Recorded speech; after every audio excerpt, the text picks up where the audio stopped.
Can I hear now?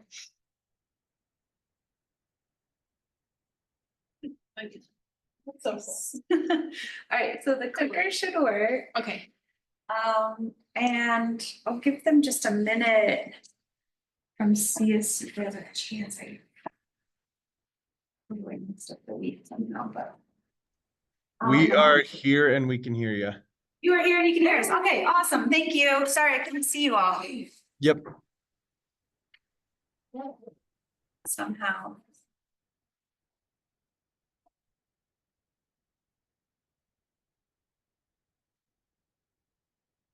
Hey. Yeah. Okay. Yeah. Thanks, CSU. We're just gonna review the one more minute. Have you been? Busy. Yeah. Yeah. That's the like right attitude to it. It's just like it just is this way. Yeah. Yeah. Go with the flow. Yeah. That's the theme.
All right. Are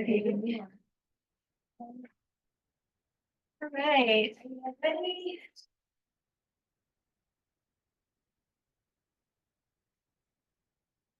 Can go ahead and introduce you if that's all right. No. We're waiting on you. You're first. Sorry, guys. No problem. So here's a clicker here too for advancing the slides, I hope. Or just yours. Oh, okay. I'll give you that.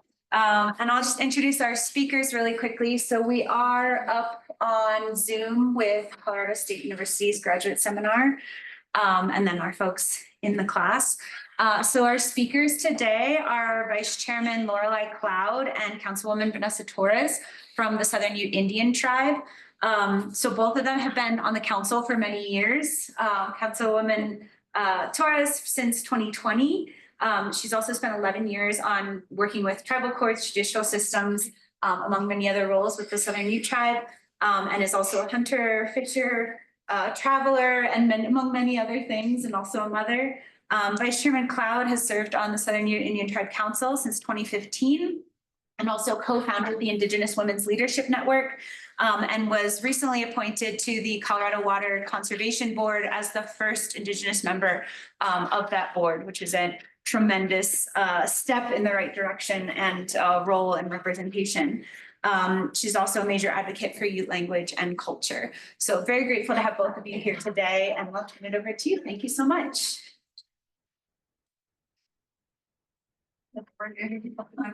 Okay, well, good evening, everybody. For those that are present and those that are online, my name is Vanessa Torres.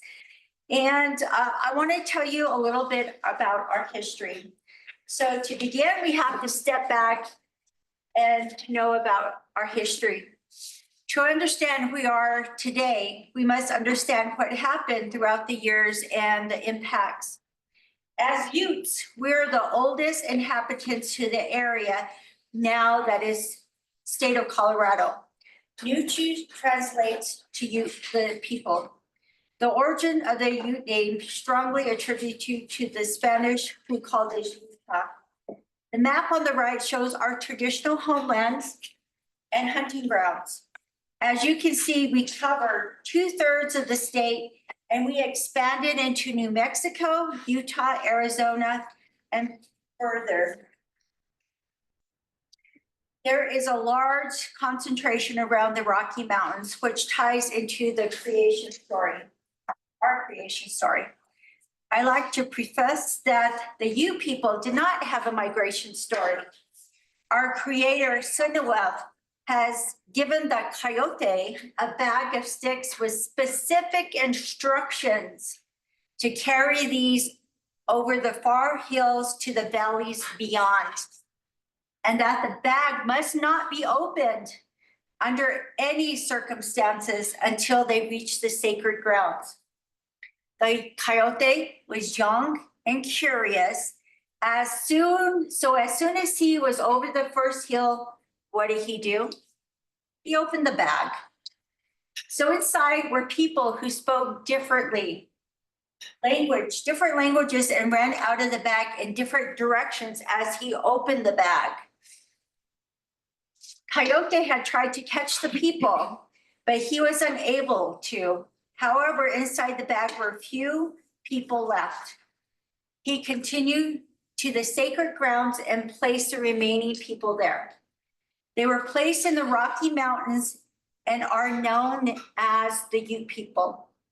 Our creator had told the coyote after his return, the Utes, even though they are few in numbers, will always be the mightiest and most valiant of heart. We have always been here and will continue to be here for generations to come. Historically, the Ute people followed a band structure. Each band had a chief, and collectively, the chiefs would meet during various times of the year to make decisions. There were 12 bands, original 12 bands that inhabited the Rocky Mountain region and beyond.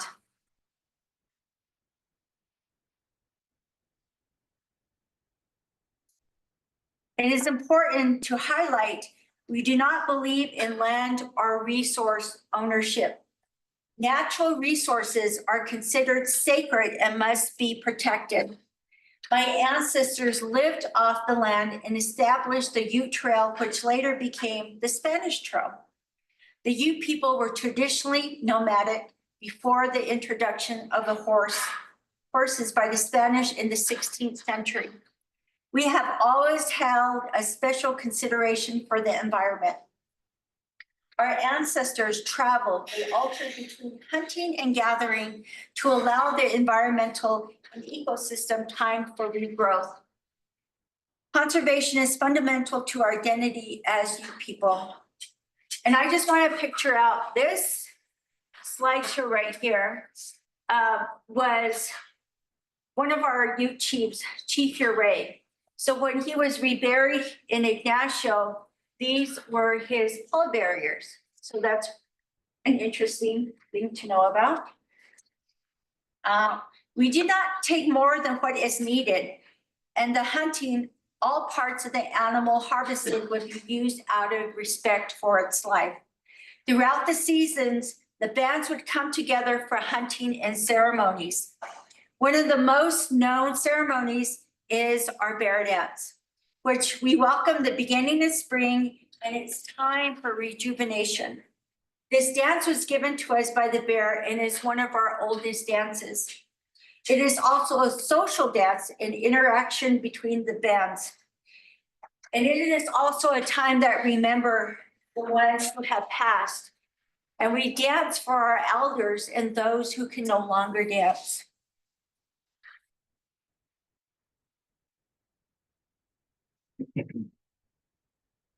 Our contact with the Europeans began with the Spanish, who would work their way north from New Mexico. As Utes were captured, many escaped from Santa Fe using the Spanish horses. The adoption of the horses into the Ute society allowed us to travel and hunt further. It provided my ancestors avenues to better protect themselves and their land.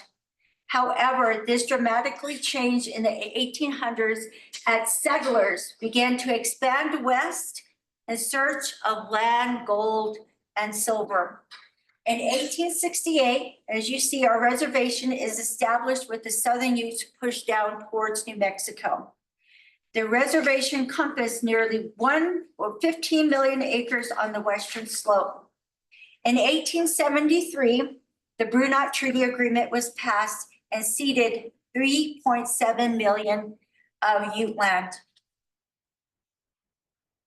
As you can see in the map on the left, the Ute homeland is significantly smaller. The Southern Ute tribe is composed of the Mowach and Caputa bands with headquarters near Ignacio, Colorado. The Weemanooch band is now the Ute Mountain Ute, which they are located in Toyac, Colorado. The White River, Uncompadre, and Unitil bands comprise of the Ute Indian tribe, which you can see are there in Fort Duchesne, Utah. Our reservation today spans 110 miles in length and 15 miles wide. We share borders with the Ute Mountain Ute Indian tribe, the Jicarilla Apache Nation, and the state of New Mexico. While the Ute bands are separated into 3 tribes, we still are relatives. The Southern Ute Indian tribe is governed by the Tribal Council. There are 7 members, including the chairman, vice chairman, and 5 council members. Under the leadership of visionary leaders, which included the late chairman Leonard C. Birch, my tribe has prospered. There are 3 entities that comprise Southern Ute Indian tribe. One is the Permanent Fund, which serves as the tribal membership with governmental operations and services. The Growth Fund serves as the business arm and manages our portfolio of investments and companies that range from energy, real estate, construction, and private equity. While operations spanning 14 states in the Gulf of Mexico, Southern Ute is the first tribe to have earned a AAA rating in 2001 and have maintained the status since. Our rating is higher than the federal government's rating. The Sky Ute Casino Resort provides top-tier gambling, fine dining, bowling, and event venues. We are the largest employer in La Plata County with over 1,000 employees. Another aspect that is not well known is the contribution of my tribe on infrastructure development, housing opportunities, and contributions, and health and care developments at the benefit of everyone in the region and the community, whether they are tribal or non-tribal. We donated land to the development of Mercy Medical Center and the Three Springs. Currently, we are working on the broadband project that will connect over 1,000 homes and will benefit close to 1,000 non-tribal homes. This effort will ensure everyone has access to high-speed internet, including schools and businesses. In looking at Fort Lewis College as a Native American serving non-tribal institutes, we have developed a positive working relationship to ensure representation and support for our tribal students. My tribe has a seat on the Tribal Advisory Council, which helps to explore opportunities for students such as the tuition waiver, internships, programs, cultural awareness, and sensitivity. In our partnership, we have worked on reconciliation for the Fort Lewis boarding school. In 2021, Fort Lewis College invited my tribe and other tribal leaders to attend the removal of the panels here on the campus. This was a step towards reconciliation and full embracing the injustice and trauma our ancestors endured at Fort Lewis Indian School. Last May, our first cohort from the Southwest Indigenous Language Development Institute, also known as SILDI program, graduated and certified Ute language instructors.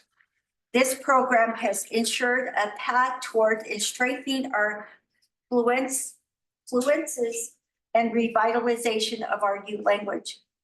So during the month of November, in recognition of Native American Heritage Month, Fort Lewis athletes will bring basketball games to Southern Youth, which is our community recreation center. We also appreciate being involved with the Tribal Water and Media Fellowship. We hosted the fellowship of students back in May. Turn it over to our vice chair.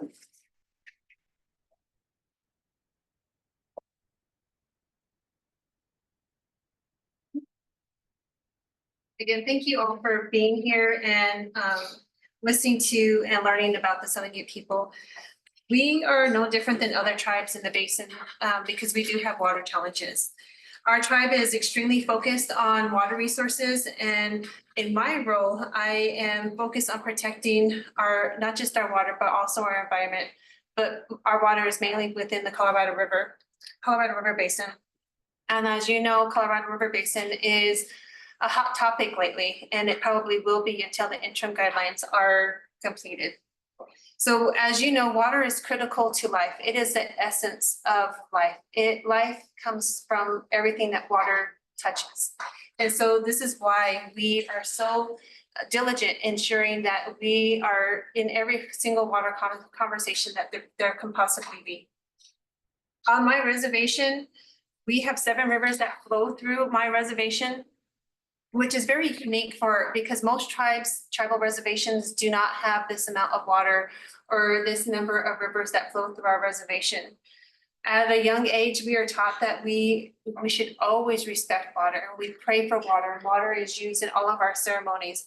So water, most of Ute life is centered around water. And we have the 7 rivers that flow through my reservation are the La Plata, Animas, Florida, Los Pinos, or people call it the Pine, we call it the Los Pinos, Piedra, San Juan, and the Navajo.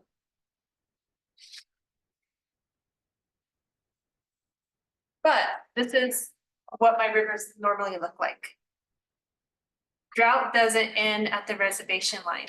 I may have 7 rivers, but that is very deceiving when we talk about the amount of water that comes to my reservation. Because even today, this is what my rivers look like. And almost every single one of them, except for the Animas, look like this.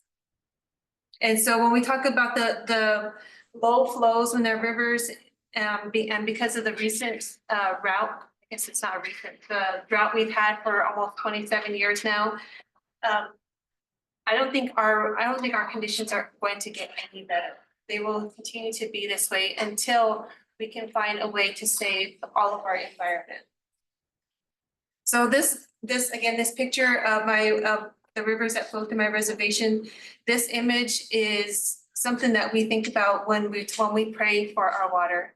It's the spiritual connection that we have for water, because we know and understand that water has a spirit, and we need to take care of that. And if we don't, this is what we end up with.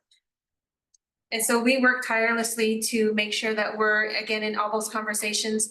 For my tribe, all of our water is settled and quantified. And our last congressionally settled water was in 1988, and there was amendments in 2000. So again, the challenges that we have for our water. So while we may be fortunate to have our water settled, we are facing the drought and infrastructure, land status situations, and access and inclusion to all of those water conversations. One key issue that we face with all of our water is the drought, particularly as it worsens. And right now, you would think that we're so used to having snow right now, particularly during Halloween, and we don't have that. Even with the snow that we got today, it was just a dusting. So I don't know what the rest of our winter is going to look like. But the upper basin, especially in Colorado where we're at, we fully rely on Mother Nature and the snow that we get so that we can have water in this river. So it's critical as we collectively prepare for drought conditions. And regarding the infrastructure on my reservation, I have this infrastructure put in place. It is called the Pine River Irrigation Project. It is owned and operated by the Bureau of Indian Affairs. And when my reservation was established in 1868, prior to that, the Bureau of Indian Affairs put this infrastructure in place. So it's been in place since the early 1800s on my reservation. My reservation, again, it's 110 miles long and 75 miles wide. So it's a small strip of land like what was shown on the map. But this is my water source. This is how the BIA wanted diverted water to give to farmers for non-tribal and tribal members. The caveat is they have not maintained their own system since the 1960s. Yet every single water user pays their own fee every single year for water they will never receive. Because the BIA today says they do not have the trust responsibility to fix their own system. And I know some people are asking, why don't you all pay for it yourself? This project doesn't belong to us. It belongs to the federal government. So why would we spend money to pay for somebody else's project?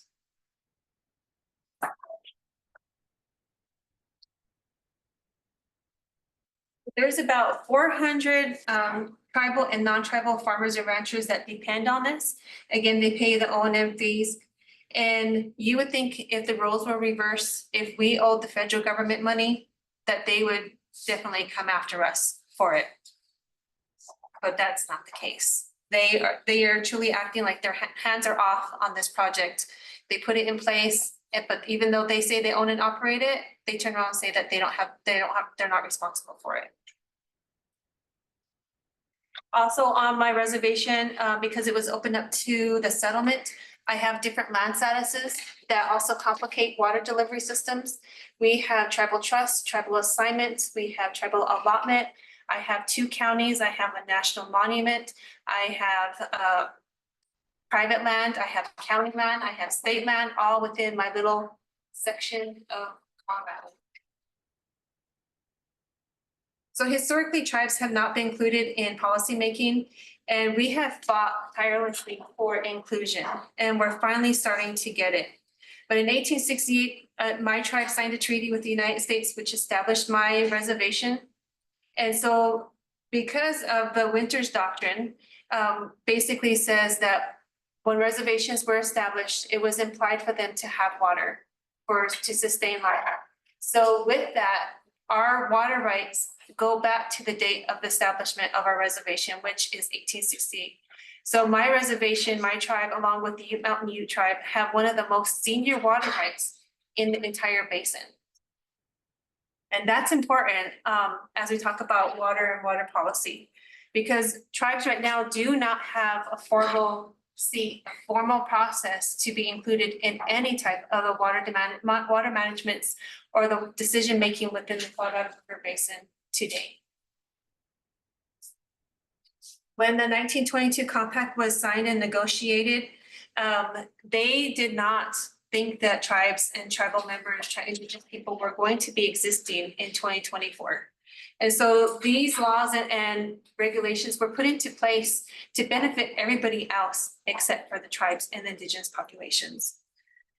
So again, and one reason that happened because it was 2 years later when the indigenous people became citizens in their own country. And so this year, of June 2nd of this year, was 100 years for tribes, indigenous people to be citizens in the United States. Can you imagine what that feels like? To have your land and your water taken from you and then turn around and say that you're not even a citizen. And then years later, you get citizenship, but that still doesn't mean anything, really. Even today, we're still fighting what that means. So for both the Southern Ute and Ute Mountain Ute tribes, when we agreed to have our water settled, especially in the Animas La Plata project, we didn't realize it was going to be even more complicated because that project was very volatile, the conversations. I think sometimes they still are a little bit more emotional when we talk about the ALP project. And another item on this timeline is, again, being the first Native American to the Colorado Water Conservation Board. honestly, I should have been first. Others should have been the first. And so normalizing tribes being in the conversation, being at the decision-making table, and being an active member when we're talking about managing the Colorado River system is really, really important. In 2024, all of those things should have been already normalized, and they're still not. And so it's a struggle and it's a challenge that we're still facing today. Right now, tribal homes are 19 times more likely to not have access to clean water in their homes. Which almost everybody here can go home and turn on their faucet and have water. Indigenous populations can't do that. They rely on hauling water to their homes, and sometimes it's a day-long trip to get the water and bring it back to their home. I have tribal members on my reservation right now. It takes about 2 hours to get water and then to go get water and then 2 hours to take it back. And our people, anybody should not have to live in those conditions, particularly the first indigenous people, the first inhabitants of this land. But yet this is what our people do every day. They have to make the choices on, do they have enough water to wash their dishes, to flush their toilets, just to have water for their daily lives every single day to make sure that they have the ability to drink water. You know, where there's a struggle there that they should not be having to do. And so when we talk about water management, there's a lot of barriers as well too on how tribes can use their water. We don't get to say that we're gonna use our water in this way. The federal government also has a say in what and how we use our water. And even the state also has to say on how we use our water. Anybody else in here, if you have water rights, no one tells you how and what you're going to use that water for, but not for the indigenous people.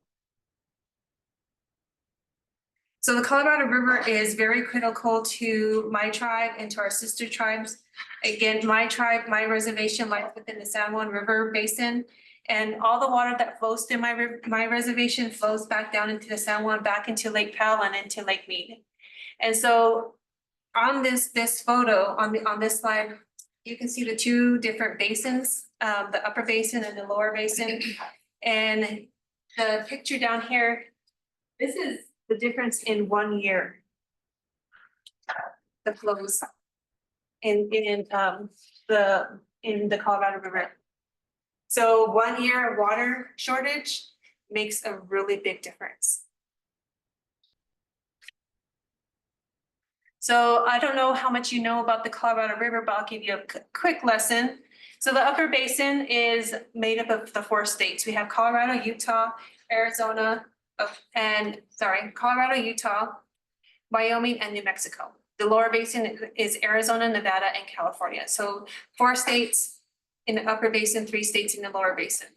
But there's 30 basin tribes in the entire basin. Only 6 are in the upper basin and the rest are in the lower basin. So there's a big difference in either water management and water policy in both of these basins. The upper basin is managed by the Upper Colorado River Commission and the lower basin is managed by the Bureau of Reclamation. And ironically, the Bureau of Reclamation also is the manager of most reservoirs in the upper basin. Which is, you would think that the Upper Colorado River Commission would have more say in the reservoirs in the upper basin, but that's not the case. And so all of the water flows down through Lake Powell, Lake Mead, and into the lower basin. But Lake Powell used to be a water banking system for the upper basin. But sometimes it doesn't really make a whole lot of sense when your banking system is below you. And there's no way for you, if you needed that water, how do you get it back up to where you need it if it's supposed to be a banking system? So hydrology is very, very important to the entire basin because the upper basin really, really relies on Mother Nature. We rely on Mother Nature. We rely on the snowpack. The lower basin relies on us every year to supply them the water. And the lower basin to date has been overusing their allocation of water and they're still wanting more from the upper basin. And if the upper basin, if we were in a complete drought and we have no water to get them, even like for us, for the compact, they get their water first. So not good water management there. So 40 million people also depend on the Colorado River and mainly for hydroelectricity through Lake Powell. Not to also to mention all the different plants and animals that also rely on it. So I want to go back to this slide. So my tribe and the 6 upper basin tribes, well, actually there's all of us, the Hickory, Navajo, Southern Ute Mountain Indian tribe, and the Shiwits bands of Paiutes. We started having conversations with the Upper Colorado River Commission. Those conversations were never heard of in 100 years in the basin of Upper Colorado River Commission talking with the tribes about about water management, or even just talking to us in general.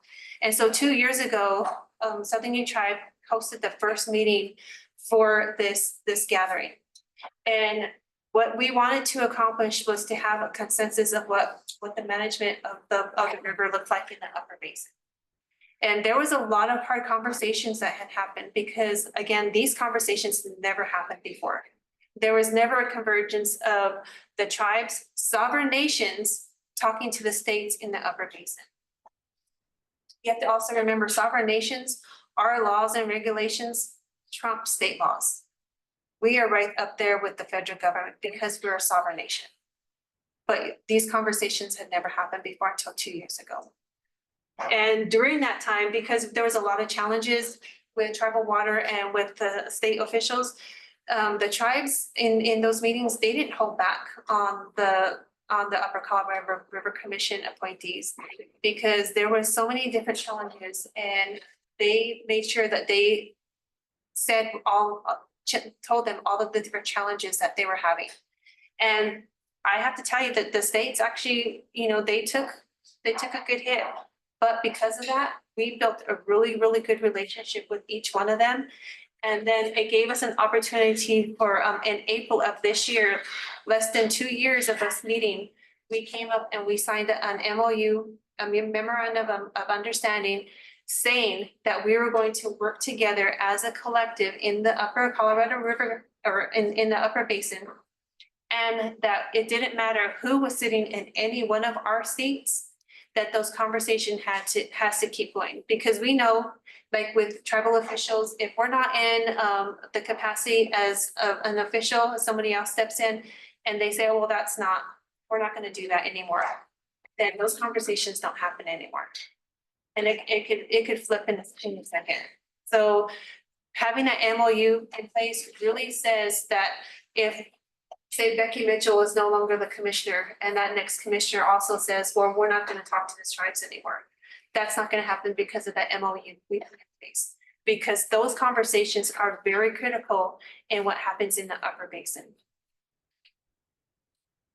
So I'm very thankful to my tribe having that good relationship with the Upper Colorado River Commission.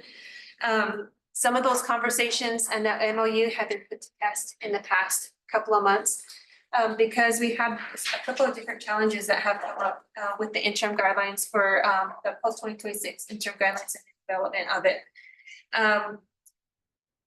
As we look ahead, we know that my tribe is we want to fully intend to put all of our water to work. And to protect our water, it means that we have to develop. So we want our water on the ground where our farmers and our ranchers and however else we're going to use that water, we want that water on the ground. So that's one thing that we really want to be able to do. But what's happening right now is there's a bucket of money from the Inflation Reduction Act in the Colorado Rivers with the interim guidelines that is happening right now. What this bucket of money basically says, there's two different buckets of, they call it bucket 2W and bucket 2E, and this is from the Bureau of Reclamation. Bucket 2W basically is for water conservation. And so through the Bureau of Reclamation, they decided that this was the best way for tribes to be compensated for their water. Forgot to mention that part. So in the upper basin and the lower basin, tribes do not get compensated for their unused water. It's just flowing downstream for free. And that's one reason why the river is over allocated. So in order to fix that and you're providing compensation to farmers that are junior water right holders in the basin, you should be also providing the compensation to tribes that have the senior water right. And that's not happening either. And so one way we thought that we could fix that is to apply for the bucket B2W funding, which is for conservation. We were just about to announce that we had a solution and that we got the funding for it. And the Bureau of Reclamation in an instant pulled it off the table from us. And that was in September 18th of this year. And so again, very disheartening moment, another roadblock for us. And one of their reasons, they didn't give us a full reason of why, but one reason that they said is because we could not show historical use of our unused water. Well, we can't show historical use of our unused water because of the federal system that is put in place. So one side, the federal government is saying we give you this infrastructure, but we own and operate it, but we're not going to maintain it. And then the other side of the federal government says, well, we can't pay you because you can't show historical use of the water. And so we're stuck in this space of what do we do? And I know there's an article in the Durango Herald today where we had reached out to our senators in the state to ask for assistance and get the Bureau of Reclamation to provide the funding just as they would for anybody else in the basin. Let's see what else. I can probably go on and on with that whole conversation like a whole day. So I'm sure you'll have questions for me. I'm gonna go ahead and.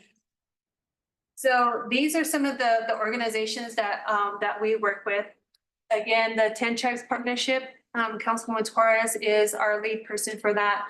I'm the one of the I don't know if I would say co-founder. They like to say co-founder, but I'm just part of the Water and Tribes Initiative, the leadership team since we created the Water and Tribes Initiative off of the Colorado Water Conservation Board. I'm also a board trustee for the Nature Conservancy. We work with the Upper Colorado River Commission. We were also on the sub-task force for the state of Colorado for the drought policy that they came out with, and also my Indigenous Women's Leadership Network that I helped to create. So a lot of different organizations that we work with, and it's all to help elevate the tribal voice and to ensure equality for not just the tribal nations, but for everybody that we work with. I'm gonna bring Councilman Torres up here because one of our questions was, what is your journey to your leadership?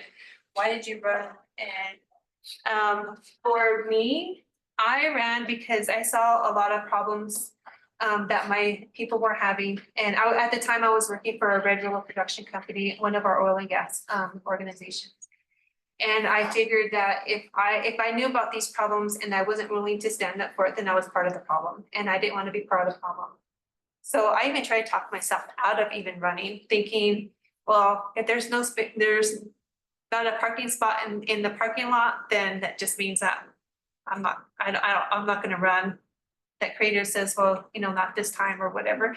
I get there and there was not a single car in the parking lot. Nothing. I was pretty upset. I was upset, but I was like, okay, I already said I was going to do this. So I got my paperwork in, and the worst part is campaigning.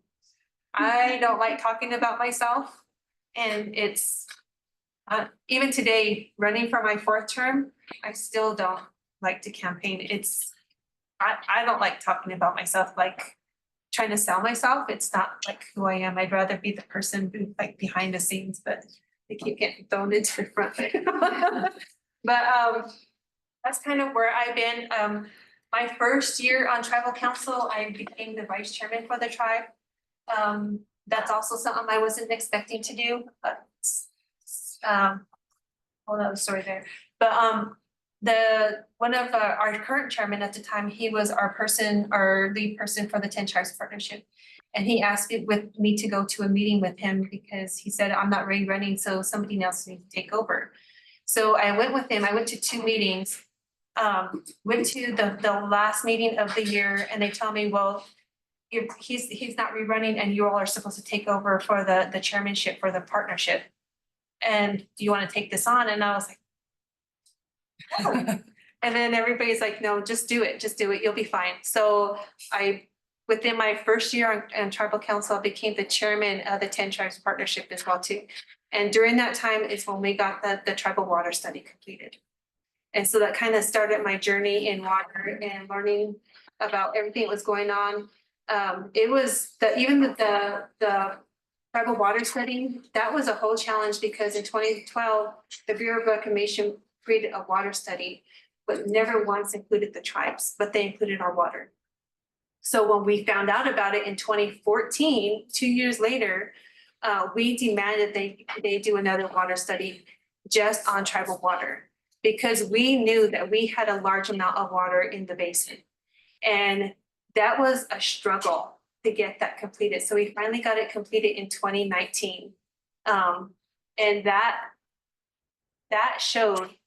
one document showed 10 out of 30 tribes in the basin had 20 to 30% of the entire river system. So we already knew, we just didn't know the number, but that showed that they were leaving a large population of policymakers out of the conversations. And so that document became very critical, and that's a document that a lot of people refer back to. And so it's something that I just kind of like accidentally fell into. I say, but it's been good for me, and I really enjoy talking about water. Like I said, I could talk about the Colorado River and all the inequities for more than a day probably. I'll go over to Councilman Juarez. Well, when I decided to run for tribal council, I really didn't think about it much. And at that time, Lorelei was gonna run for chairman. So she had 1 year left. Vice had 1 year left.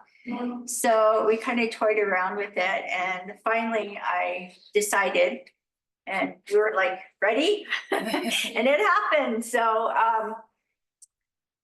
Laura, Vice has been a very inspirational for me because if it wasn't for her, I wouldn't have ran, or I wouldn't even have been on looking at water, because at that time she introduced me to 10 tribes. You have to be on 10 tribes. You need to be more involved. I had no clue. I still don't have a clue today because there is so much to learn about the Colorado River and about what we need to do as a tribe to make sure that is secure for us, and how do we use our water for our future generations, and to be actually at the table to make things happen, and hearing it, for them to hear it from our voice instead of a middleman to say. But before that, I was in the judicial system for 11 years. I was a wellness court manager / senior probation officer. So when I got in there, I wanted things done like this. I wanted to hammer because I was so used to that. I was so used to getting things done and just pushing it. But coming into tribal council, it's nothing like you would imagine. Nothing. So I had a platform of substance abuse because at that time they closed our substance abuse treatment center. And I was like, no way. How does tribal council get to close that when they haven't even spoken to us? So at that time, in addition, I was like, well, I'm gonna do this and I'm gonna do that. And I want it. And then I decided to run for council. Well, there was issues that, that tribal council didn't know about the treatment center and how some things were misleading. So I was like, great, I'm gonna run because our voices need to be heard. I'm gonna fight for our little department, and I'm gonna How long fight. you ran? And why in the year you ran? What happened? So in order for a tribal council to run for the chairmanship, a sitting council member, if they want to do that, they have to give up their seat. Yeah. And the rotation that I'm in, I would just have to give up 1 year of my term. So I gave up the last year of my second term and I ran for chairman. Well, in the election process, I had over 100 votes more than everybody else, but I didn't get majority vote. So I got thrown into a runoff and then, but there was a special election in the meantime to fill my seat. Actually won. So, so the runoff comes along and I lose by 14. So, but that's all good. Anyway, so I was sad, basically was unemployed for a year, then reran back, I guess, for my seat. And I got back on, and so did Councilman Torres. Yeah. And we've known each other since we were little girls. Yeah, we've been, yeah, since we were small. We've been in trouble with these. Yeah. Several times together. But to me, Vice Chair has been, like I said, an inspiration on the water issues because, like I said, I'm still learning. And she knows, she holds so much knowledge on the water. And especially now that we're dealing with the Colorado River and all the 30 different tribes and BOR and the lower basin, and it's overwhelming sometimes, but there are so many meetings to attend to, so many things, so many discussions. How can we strategize? How can our tribe take advantage? What do we need to do to move forward? What do we need to do to protect for our future generations? That is the main thing, is when we sit there, we have to think about our people, our members, our future generations, to protect that. Our sovereignty is another one that we have to protect. Natural resources, language. There is so much at the table, but water is very much valuable. I mean, that is our medicine that we use, or that water has an energy. And people sometimes don't realize it, how much that energy, it could either create, it could, yeah, and destroy you or help you along the way. Pick or choose, you know. And to me, and learning all about the water and learning about lower basin, thinking that we could open the faucet and all the water will start running. It doesn't happen that way. I think people need to look at the big picture of this whole water issue. So, one thing I do want to leave you with is make sure that you take care of yourselves. Learn as much as you can, but physically take care of yourselves. We need all of you to take over all of the policy managers' jobs one day and be dynamic with that, because you are, they would say that our children are the future. Well, your future is now. And we need you to also help shape your future the way that you want, the way that you see it, because it's probably a lot different than the way that I see it. And so be involved, get involved in conservation. That's one thing that I feel like my young people they're not motivated to, and I need them to be I need them to be motivated into learning about everything about water and taking care of nature, because we're leaving this all to you. And I know that all of our decisions that we're making, we may not see the full benefit of it, but you all will. And so being involved is so important, and getting everybody else, little kids, to see you. They see all of your actions. So getting them also involved in what is going on is also really important. So just take care of yourself. But what I do want, one thing from all of you, because I'm sure all of you have a mother. I'm hoping you do. But, and when you leave here and you go home, call your mom, tell her that you love her, you support them, but also with every single female that is in your life, because women take on so many different roles during the day. They're the mother, they're the teacher, they're the daughter, they're, you know, the niece, nephew, whatever, the niece, nephew, all of these different things that they go on, that they take on, and nobody checks on them. They just think that they're this pillar of strength, but you need to take care of the women in your life because you're all here because of both women. Thank you. And also with that, you know, being on tribal council as women, we tend to forget about taking care of ourselves. And then our families have to share us with everybody. So we take care of the tribe, but we forget to take care of ourselves. And that's the one thing that I wanted to emphasize, I can't even talk today, is that women need to stand up. Women need to be in their power. Everybody needs to be in their power, no matter what. It's come to a generation where there's young people that don't want to get involved. Nobody wants to be a part of a society or whatever they choose. But we need people to be involved, to be at the forefront. And I'm especially empowering women because I'm in missing, murdered Indigenous relatives as well. And that's very near to my heart, empowering women, and not just the women, but the men also. Making sure that you take care of yourself, that you educate yourself, you have that knowledge. And remember to love you and be happy. Because loving you, nobody else is going to do it except you. And you have to have a positive frame of mind to move forward. And so there's a QR code up here. We have a Twitter. We have our Facebook page and Instagram. So please follow us. And Councilwoman Torres and I are, Friday night was our general election for our seats.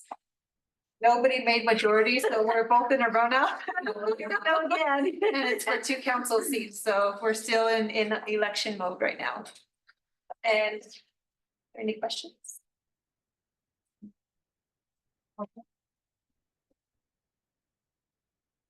We have a couple minutes for questions. Are there any from the room? I'm in a water politics.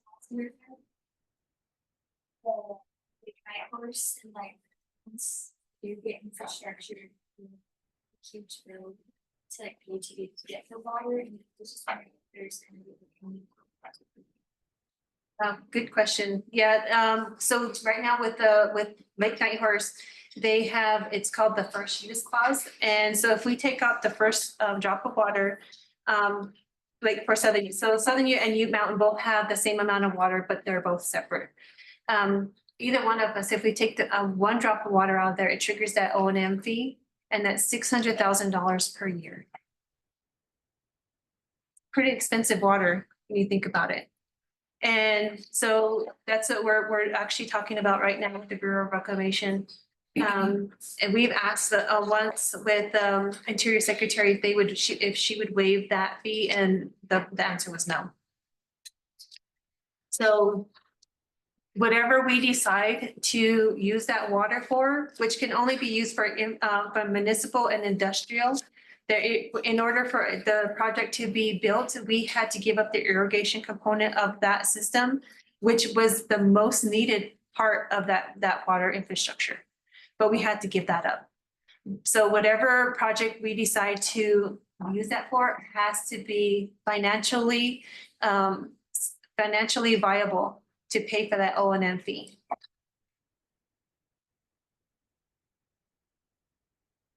Are there any questions from CSU? Jennifer Gamble, Karen had to step out. And thank you for this really fascinating presentation. I thought if you could quickly talk a little bit about universal access to water and the Water Tribes Initiative, work on that. Okay, sure. So one of the groups that I'm part of is the Water and Tribes Initiative, and 2 years ago we started a policy for the universal access for clean water. So basically, again, native homes are 19 times more likely to not have access to clean water. So what this did is to ensure that tribes that there was funding and infrastructure put in place for tribes to be able to have the access to clean water. And so this this policy that we created also went to Congress and was passed by Congress. And so, which is great because it really highlights the inequities that tribal families face every single day with the lack of water to their homes. When I grew up in a house without running water, and it is a struggle. And so having that in place is really, really helpful. During COVID, not having access to clean water really affected indigenous populations, especially on the Navajo Nation. They lost an enormous amount of their people to COVID because they did not have the water to wash their hands. And that should be unheard of.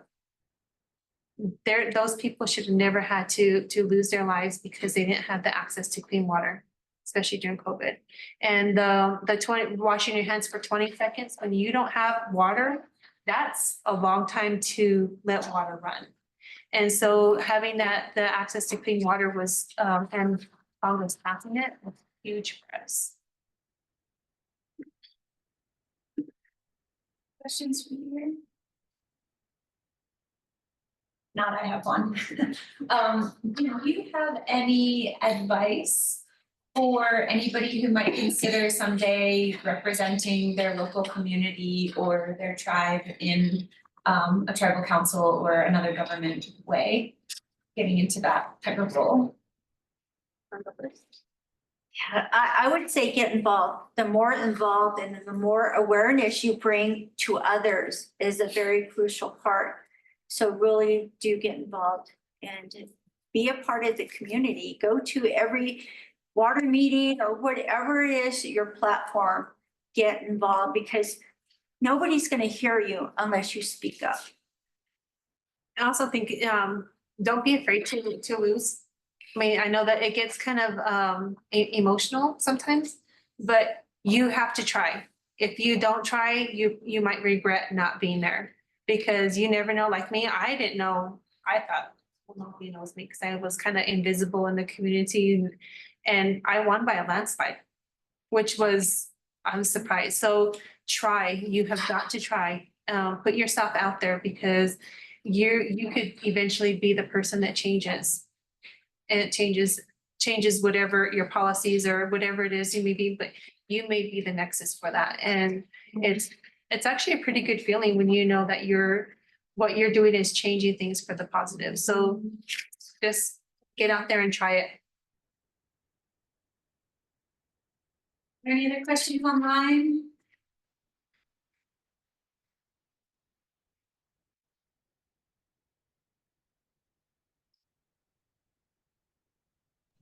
No, we don't have any more questions at CSU. Thank you so much. Any other questions from the room? Great, thank you all so much. Really appreciate it. So we did bring some Southern Youth tribal, some tribal gifts. You. We have anybody come up and get whatever you're wanting. We have bags with our tribal theme on it. We have-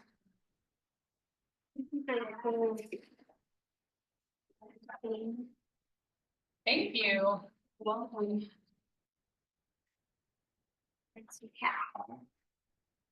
We'll have it. So thank you again. Appreciate it. Thank you. Thank you. Thank you.